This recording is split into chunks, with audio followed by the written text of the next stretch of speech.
Hi friends, அனைவருக்கும் வணக்கம். So very good morning. So second day live test வந்து நம்ம ஸ்டார்ட் பண்ண போகிறோம். டே 1 லைவ் டெஸ்ட் வந்து எல்லோரும் எப்படி அட்டன் பண்ணிங்க? ஸோ கடைசியாக வந்து கமெண்ட் செஷனில் நீங்கள் ஒவ்வொரு நாளும் எவ்வளோ கொஷின் வந்து நீங்கள் கரெக்டாக போட்டிங்க அப்படின்றத வந்து மென்ஷன் பண்ணுங்கள். டே 1 லைவ் டெஸ்ட்டில் வந்து கடைசி கொஷின் வந்து கடமைகள், அடிப்படை கடமைகள் வந்து நான் எக்ஸ்பிளைன் பண்ணும்போது உங்களுக்கு 11ன்னு கரெக்டாக போட்டிருப்பேன். ஆனால் ஸ்டேட்மெண்ட்டில் வந்து நான் 10ன்ட்டு கொடுத்துட்டேன். ஓல்டு எடிஷன்லேருந்து அப்படியே அந்த ஸ்டேட்மெண்ட்டை காப்பி பண்ணிட்டேன். அதனால் அது அந்த ஒரு சென்டென்ஸ் மட்டும் தப்பாக போயிடுச்சு. மற்றபடி எல்லாமே வந்து கரெக்டு தான். சரிங்களா? ஸோ டே 2 பார்த்துடலாம். ஸோ ஃபஸ்ட்டு கொஷின் போயிடலாம்.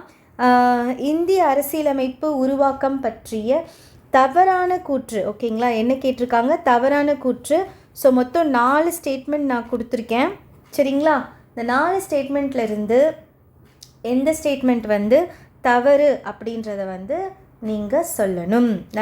நல்லா படிங்க. 4 ஸ்டேட்மெண்ட்லேயும் ஏதாச்சும் ஒரு மிஸ்டேக், எந்த ஸ்டேட்மெண்ட்டில் வந்து மிஸ்டேக் இருக்குது அப்படின்ட்டு பாருங்கள்.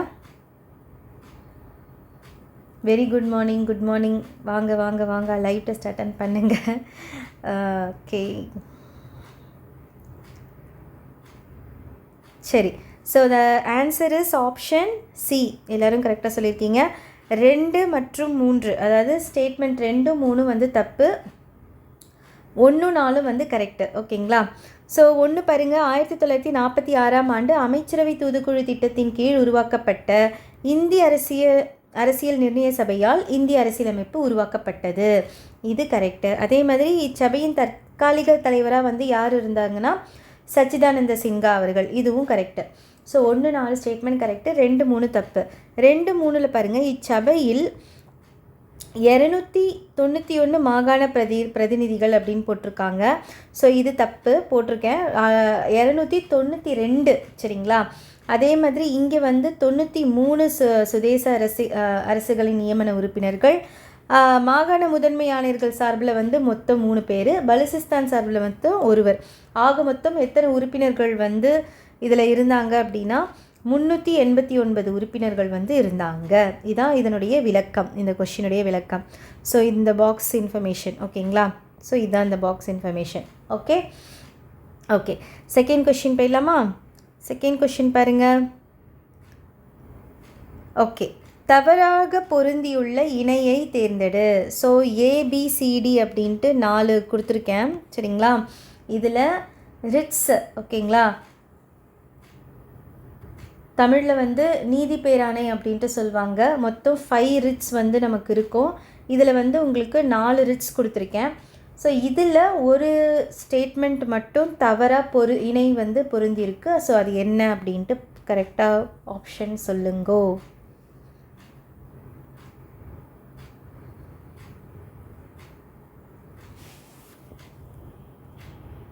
So the option is C.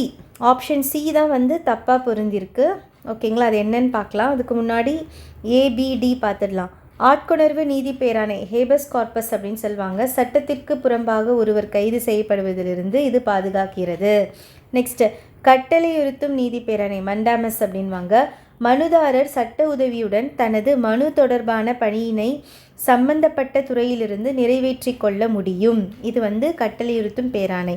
Next ஆணவ கேட்பு பேராணை, அதாவது உயர்நீதிமன்றம் ஆவணங்களை நியாயமான பரிசீலனைக்கு தனக்கோ அல்லது உரிய அதிகாரிக்கோ அனுப்ப செய்ய கீழ் நீதிமன்றத்துக்கு இடும் ஆணை தான் வந்து ஆவண கேட்பு பேராணை.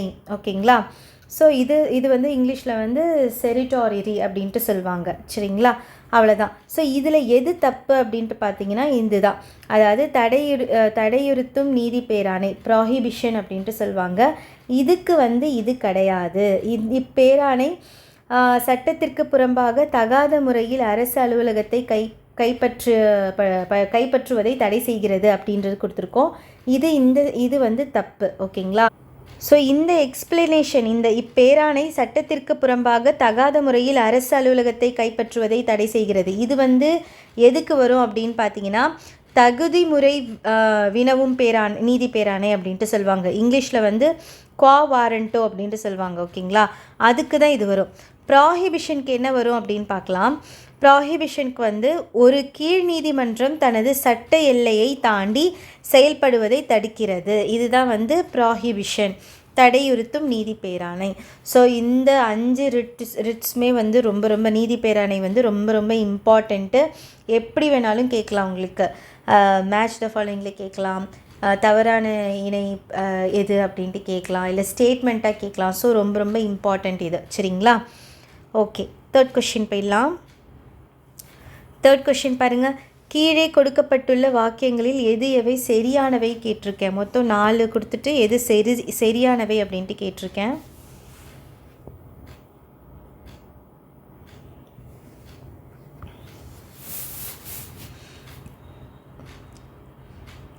சூப்பர். ஆன்சர் வந்து ஆப்ஷன் பி. ஃபஸ்ட்டு 3 ஸ்டேட்மெண்ட் வந்து கரெக்டு, 4th ஸ்டேட்மெண்ட் வந்து தவறு. சரிங்களா? தேசிய அவசர நிலை வந்து சட்டப்பிரிவு 352 கரெக்டு. மாநில அவசர நிலை 356 கரெக்டு. நிதி சார்ந்த அவசர நிலை வந்து 360 கரெக்டு. ஸோ ஸ்டேட்மெண்ட் 4 என்ன தப்பு? அரசியலமைப்பின் சட்டம் பகுதி 10 அப்படின்னு கொடுத்துருக்கேன். 10 கிடையாது, பகுதி 20 368வது சட்டப்பிரிவு அரசியலமைப்பினை சட்ட திருத்தம் செய்வதில் பின்பற்றப்படும் முறைகள் மற்றும் திருத்தம் செய்வதில் நாடாளுமன்றத்தின் அதிகாரங்கள் பற்றி தெரிவிக்கிறது. ஸோ இது வந்து பகுதி 20. ஓகேங்களா? விளக்கம் வந்து இங்கே பாருங்கள். அரசியலமைப்பு சட்ட திருத்தம் அப்படின்றதுல இருக்கும். அமெண்ட்மெண்ட் என்னும் சொல் மேம்படுத்துதல் மற்றும் சிறு மாறுதல் என்பதை குறிக்கிறது. அரசியலமைப்பின் சட்டம் பகுதி 20. ஓகேங்களா? பகுதி 20 368 சட்டப்பிரிவு அரசியலமைப்பினை சட்ட திருத்தம் செய்வதில் பின்பற்றப்படும் முறைகள் எப்படிலாம் என்னென்னலாம் வந்து ப்ரொசீஜர்ஸ் இருக்குது அப்படின்றது வந்து சொல்கிறது வந்து இதில் தான் இருக்குது, பகுதி 20. சரிங்களா? ஓகே, சரி, நெக்ஸ்ட் கொஷின் போயிடலாம். 4th கொஷின் ரொம்ப ஈஸியான கொஷின் தான். இந்திய அரசியலமைப்பால் அங்கீகரிக்கப்பட்ட மொழிகளின் எண்ணிக்கை மொத்தம் எத்தனை?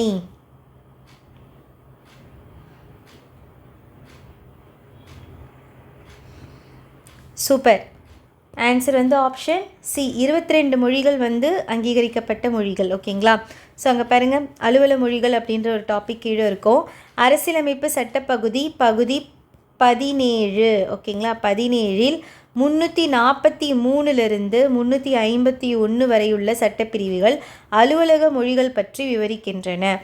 தொடக்கத்தில் வந்து ஃபஸ்ட்டு வந்து 14 மொழிகள் வந்து அங்கீகரித்தாங்க. இது வந்து எந்த இதில் இருக்குன்னா 8வது அட்டவணை 8th ஸ்கெடியூலில் இருக்குது. ஓகேங்களா? 8வது அட்டவணையில் இருக்குது. இப்போ தற்போது வந்து 22 மொழிகள் வந்து அங்கீகரிக்கப்பட்டிருக்கு. சரிங்களா? ஸோ இந்த பாக்ஸ் இன்ஃபர்மேஷன் தான் இந்த கேள்வி. ஓகேங்களா? சூப்பர். 5th கொஷின் போயிடலாம். 5th கொஷின் பாருங்கள்.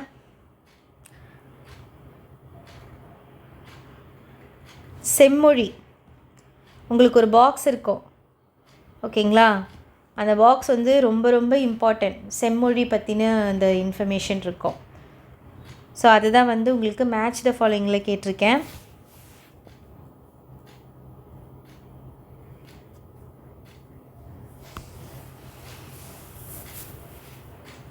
சூப்பர். ஆன்சர் வந்து ஆப்ஷன் சி 3412. சமஸ்கிருதம் வந்து 2005 வந்து செம்மொழியாக இதுவாச்சு. தமிழ் வந்து 2004, ஒடியா வந்து 2014, மலையாளம் வந்து 2013. ஓகேங்களா? ஸோ இந்த பாக்ஸில் அது இருக்கும் பாருங்கள். 2004ஆம் ஆண்டு இந்திய அரசு செம்மொழிகள் என்னும் புதிய வகைப்பாட்டினை ஏற்படுத்த தீர்மானித்தது. அதன்படி இதுவரை 6 மொழிகள், ஓகேங்களா, இங்கே நான் 4 தான் கொடுத்துருக்கேன், 6 மொழிகள் வந்து செம்மொழி தகுதியை பெற்றிருக்கு. தமிழ் வந்து 2004, சமஸ்கிருதம் வந்து 2005, தெலுங்கு வந்து 2008, கன்னடமும் 2008 தான். ஓகேங்களா? தெலுங்கு கன்னடம் ரெண்டுமே வந்து 2008. அதுக்கப்புறமா மலையாளம் 2013, ஒடியா வந்து 2014. சரிங்களா? ஸோ இந்த இன்ஃபர்மேஷன் தான் அங்கே நம்ம உங்களுக்கு மேட்ச் த ஃபாலோயிங்கில் கொடுத்துருந்தேன். சரிங்களா? ஓகே, நெக்ஸ்ட்டு 6th கொஷின் போயிடலாம். எல்லாருக்கும் தெரியுதா? ஓகே. கீழே கொடுக்கப்பட்டுள்ள வாக்கியங்களில் எது சரியானவை? ஸோ மொத்தம் 4 ஸ்டேட்மெண்ட் கொடுத்துருக்கேன். அதில் எது வந்து கரெக்டான ஸ்டேட்மெண்ட் அப்படின்ட்டு கேட்டிருக்கேன்.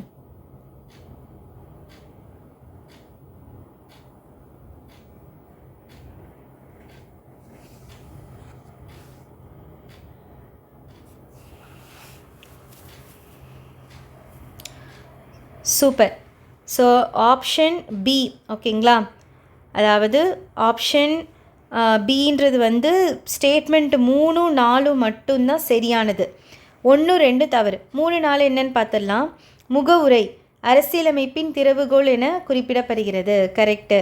நெக்ஸ்ட் 1950ஆம் ஆண்டு ஜனவரி 24ஆம் நாள் இந்திய அரசியலமைப்பு சட்டம் நடைமுறைக்கு வந்தது. கரெக்டு. அந்த நாளை தான் வந்து நம்ம என்னென்னு கொண்டாடுறோம், குடியரசு தினமாக வந்து நம்ம கொண்டாடிட்டுருக்கோம்.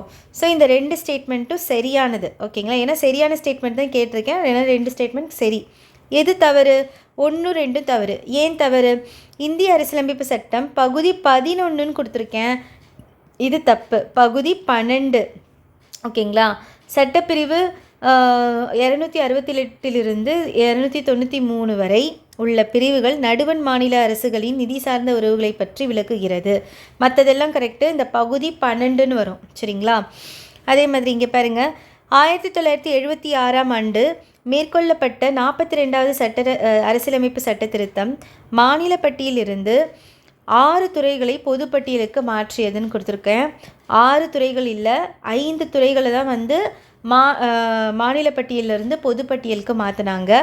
அதில் எது எதுன்னு பார்த்தீங்கன்னா, கல்வி, காடுகள், எடைகள் மற்றும் அளவுகள், பறவைகள், இந்த வேளாண்மை வந்து வராது ஓகேங்களா, மற்றும் வனவிலங்குகள் பாதுகாப்பு. இந்த 5 துறைகள் தான் வந்து மாநில பட்டியலேருந்து பொதுப்பட்டியலுக்கு மாற்றினாங்க சரிங்களா. ஸோ அதனுடைய விளக்கம் தான் இங்கே கொடுத்துருக்கேன் சரிங்களா. இந்த நிதி உறவுகளில் வந்து பகுதி 12. அதே மாதிரி இங்கே வந்து உங்களுக்கு இங்கே கொடுத்துருப்பாங்க பாருங்க, 5 துறைகள் தான் வந்து மாநில பட்டியலிருந்து பொதுப்பட்டியலுக்கு மாற்றியது சரிங்களா. ஸோ அதான் இந்த இன்ஃபர்மேஷன். ஓகே, 7th கொஷின் போயிடலாம். ஸோ அகெயின் ஒரு 3 சென்டென்ஸ் கொடுத்துட்டு அதில் எது சரியானவைன்னு கேட்டிருக்கேன்.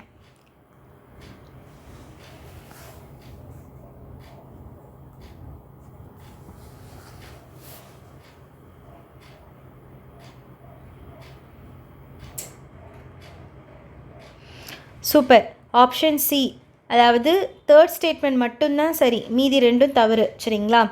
முகவுரையானது 1976ஆம் ஆண்டு 42வது அரசியலமைப்பு சட்ட திருத்தத்தின்படி ஒரு முறை திருத்தப்பட்டது. ஸோ இது வரைக்கும் வந்து ப்ரீஆம்பிள் வந்து ஒரே ஒரு வாட்டி தான் வந்து நமக்கு வந்து அமெண்ட்மெண்ட் நடந்திருக்கு சரிங்களா.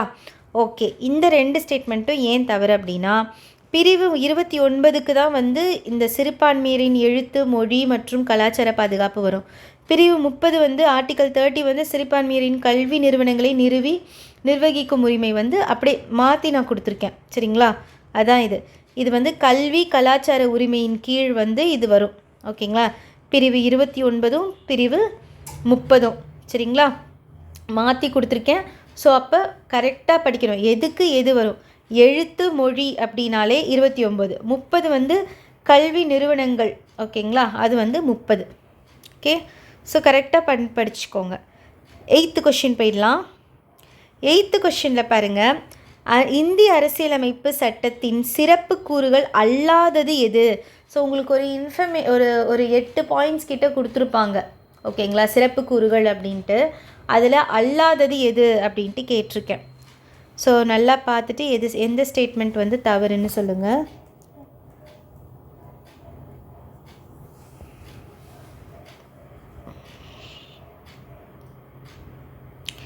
So super. ஆப்ஷன் சி தான் வந்து அதில் வராது, சைலண்ட் ஃபீச்சர்ஸில் இல்லை ஓகேங்களா, சைலண்ட் ஃபீச்சர்ஸில். ஸோ இது நெகிழா தன்மை கொண்டதாகவும் நெகிழும் தன்மை அற்றதாகவும் உள்ளது அப்படின்னு கொடுத்துருக்கேன். ஸோ இந்த ஸ்டேட்மெண்ட் தவறு, மற்ற 3மே இருக்குது சரிங்களா. உலகிலுள்ள எழுதப்பட்ட அனைத்து அரசியலமைப்புகளை விடவும் நீளமானது நம்மளுடைய இந்திய அரசியலமைப்பு ஓகேங்களா. அதே மாதிரி இதன் பெரும்பாலான கருத்துக்கள் பல்வேறு நாடுகளிலிருந்து நாட்டின் அரசியலமைப்பிலிருந்து பெறப்பட்டவை, இதுவும் கரெக்டு. இந்தியாவை சமய சார்பற்ற நாடாக்குகிறது மற்றும் சுதந்திர நீதித்துறையை வழங்குகிறது, இதுவும் கரெக்டு. ஸோ இது மட்டும் தப்பு. ஏன் தப்பு அப்படின்னா, இது நெகிழா தன்மை கொண்டதாகவும் நெகிழும் தன்மை கொண்டதாகவும் 2மே இருக்குது. நெகிழா தன்மை, நெகிழும் தன்மை. இங்கே வந்து நெகிழும் தன்மை அற்றதாகவும் கொடுத்துருக்கேன். ஸோ அதனால் இந்த ஸ்டேட்மெண்ட் வந்து தவறு சரிங்களா. மற்ற என்ன பாயிண்ட்ஸ் இருக்குதுன்னு பார்த்துடலாம்.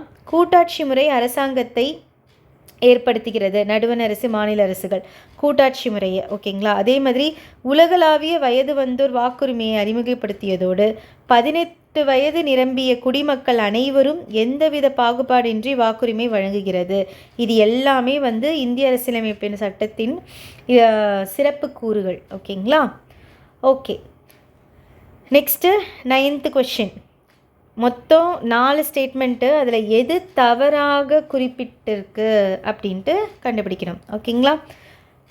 ABCDன்னு நான் கொடுத்துருக்கேன், 4 ஆப்ஷன் கொடுத்துருக்கேன். அந்த எந்த ஆப்ஷன் வந்து தவறு?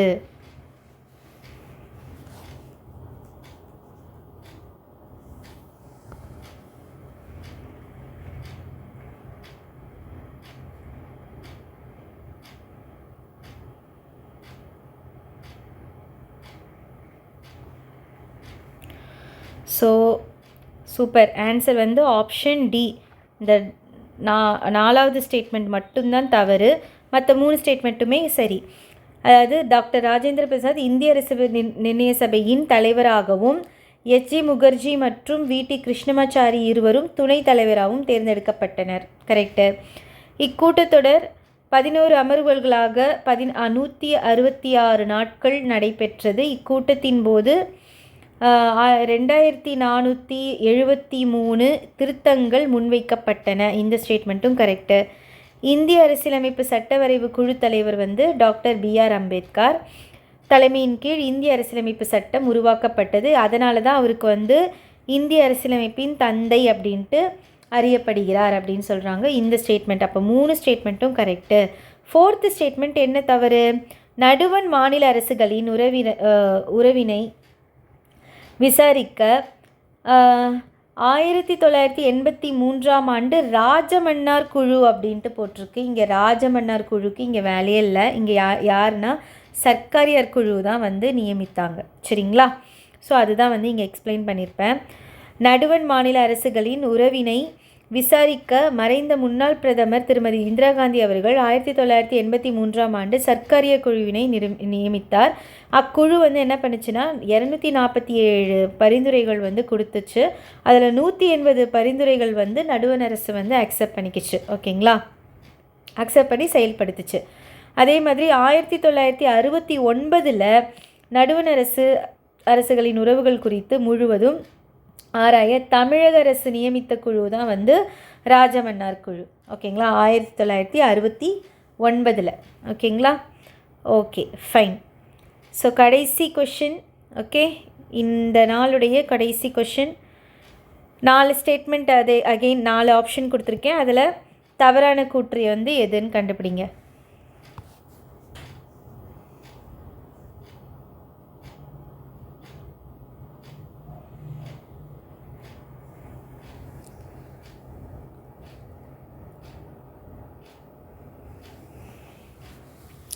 குடியுரிமை இழத்தல் பற்றிய தவறான கூற்று. ஓகேங்களா. நமக்கு ஒரு 3 ஸ்டேட்மெண்ட் வந்து கொடுத்துருப்பாங்க குடியுரிமை இழத்தல். ஓகேங்களா. அதில் இந்த 3 ஸ்டேட்மெண்ட்டில் எது வந்து தவறு? இங்கே நான் அந்த 3 வந்து ஸ்ப்ளிட் பண்ணி கொடுத்துருக்கேன். ஸ்டேட்மெண்ட் நல்லா பாருங்கள். சூப்பர். ஆன்சர் வந்து ஆப்ஷன் டி தான் வந்து தவறு. ஓகேங்களா. மற்ற 3மே கரெக்டு. ஒரு சிட்டிசன் வந்து எப்போ அவனுடைய குடியுரிமையை வந்து இழக்கிறாங்க அப்படின்னா, ஒரு குடிமகன் தாமாகவே முன் வந்து தனது குடியுரிமையை துரத்தல். நானே போயிட்டு எனக்கு வேணாம், இந்தியன் சிட்டிசனாக நான் இல்லை அப்படின்னு சொல்கிறது. அதே மாதிரி வேறு ஒரு நாட்டில் குடியுரிமை பெறும்போது தாமாகவே இந்திய குடியுரிமை முடிவுக்கு வந்து விடுதல். நான் போய் அமெரிக்காவில் செட்டில் ஆகிறேன் அப்படின்னா எனக்கு அங்கே க்ரீன் விசா, அதாவது க்ரீன் கார்டு கிடச்சிருச்சு அப்படின்னா எனக்கு ஆட்டோமேட்டிக்காக வந்து இந்தியன் சிட்டிசன்ஷிப் வந்து கேன்சல் ஆகிறது. நெக்ஸ்ட்டு, இயல்புரிமையின் மூலம் குடியுரிமை பெற்ற ஒரு குடிமகன் மோசடி செய்த குடியுரிமை பெற்றவர், தவறான பிரதிநிதித்துவம் தந்தவர், உண்மைகளை மறைத்தவர், எதிரி நாட்டுடன் வாணிகம் செய்தவர், இது உங்களுக்கு எல்லாருக்குமே வந்து குடியுரிமை இழக்க செய்யும். சரிங்களா. அதே மாதிரி பாருங்கள், 5 ஆண்டு காலத்திற்கு சிறை தண்டனை பெற்றவர் என்பதை நடுவண் அரசு கண்டறிந்து அவர் குற்றம் புரிந்தவர் என்று திருப்திப்படும் பட்சத்தில் நடுவண் அரசு அவரது குடியுரிமையை இழக்க செய்யும். இதில் வந்து 5 ஆண்டு காலம் இல்லை, 2 ஆண்டு காலம். ஓகேங்களா. 2 2 இயர்ஸ் வந்து அவனுக்கு சிறை தண்டனை இருந்து அது நடுவண் அரசு கண்டுபிடிச்சுன்னா அப்பயும் வந்து அவனுடைய சிட்டிசன்ஷிப் வந்து கேன்சல் ஆகும். ஓகே, அது குடியுரிமை இழத்தல் பகுதியிலிருந்து நான் இது வந்து இந்த கொஷின் எடுத்திருக்கேன். ஸோ குடியுரிமை சட்டம் வந்து 1955. ஓகேங்களா. ஒருவர் தன் குடியுரிமையை சட்டத்தின் மூலமாக பெறப்பட்டதாகவோ அரசியலமைப்பின் கீழ் முன்னுரிமையால் பெறப்பட்டதாகவோ இருக்கும் பட்சத்தில் பெற்ற குடியுரிமையை துரத்தல், முடிவுற செய்தல், இழத்தல் என்ற பின்வரும் 3 வழிகளில் இழப்பர். அவங்களுடைய குடியுரிமையை வந்து துரத்தல், அதுக்கப்புறமா முடிவுற செய்தல், அதுக்கப்புறமா இழத்தல் அப்படின்ற மாதிரி 3 வகையில் வந்து அவங்களுடைய சிட்டிசன்ஷிப் வந்து கேன்சல் ஆகும். சரிங்களா? சரி, ஓகேங்களா. ஸோ இதோடு வந்து நம்ம டே 2 வந்து நம்ம கம்ப்ளீட் பண்ணிட்டோம் சக்ஸஸ்ஃபுல்லாக. ஸோ 20 மினிட்ஸ் அகெயின் உங்களுக்கு டெய்லி இந்த மாதிரி ஒரு 20 மினிட்ஸ் ½ அன் ஹவர் கிட்ட வந்து உங்களுக்கு இந்த மாதிரி ஒரு 10 கொஷின்ஸ் எடுத்துகிட்டு வந்து நான் ரிவிஷன் கொடுத்துட்டேன் அப்படின்னா அந்த நாள் எனக்குமே வந்து சாட்டிஸ்ஃபையாக வந்து ஸ்டார்ட் ஆகுது. ஸோ இந்த நாளும் வந்து உங்களுக்கு சாட்டிஸ்ஃபையாக ஸ்டார்ட் ஆகணும். அப்படியே எடுத்து போய் மூடி வச்சுட்டு போய் படுத்துடாமல் அழகாக வந்து இன்னும் 1 ஹவர் நல்லா படிச்சுட்டு அதுக்கப்புறமா உங்களையே அன்றாட வேலையை வந்து செய்யுங்க. ஓகேங்களா. ஸோ இதே மாதிரி டெய்லியும் எழுந்திச்சிட்டே வந்துட்டீங்க அப்படின்னா உங்களுக்கு அந்த தூக்கம் அப்படின்றது வந்து 5 மணிக்கு அலாம் வைக்காமல் நீங்களே வந்து எழுந்துருவீங்க. சரிங்களா. So keep following, keep supporting. உங்களிடமிருந்து விடைபெறுவது உங்கள் ஷோபா. தேங்க்யூ.